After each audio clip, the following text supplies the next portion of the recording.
You have some time to look at questions 16 to 20.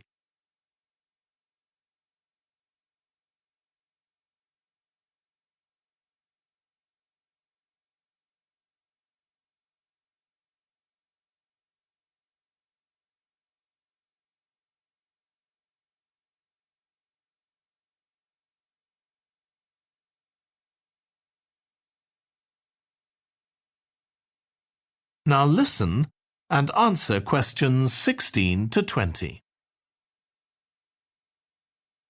Now, if you can take a look at your plans, you'll see Branley Castle has 4 towers joined together by a high wall, with the river on 2 sides.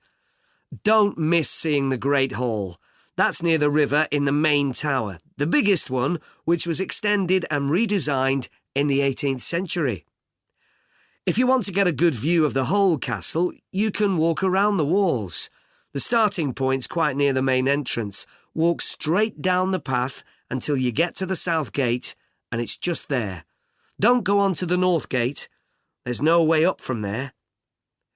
There'll shortly be a show in which you can see archers displaying their skill with a bow and arrow. The quickest way to get there is to take the first left after the main entrance and follow the path past the bridge. Then you'll see it in front of you at the end. If you like animals, there's also a display of hunting birds, falcons and eagles and so on. If you go from the main entrance in the direction of the south gate, but turn right before you get there instead of going through it, you'll see it on your right, past the first tower.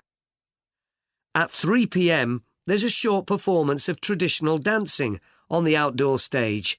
That's right at the other side of the castle from the entrance and over the bridge. It's about 10 minutes walk or so. And finally, the shop. It's actually inside one of the towers, but the way in is from the outside. Just take the first left after the main entrance, go down the path and take the first right. It's got some lovely gifts and souvenirs. Right, so we're just arriving.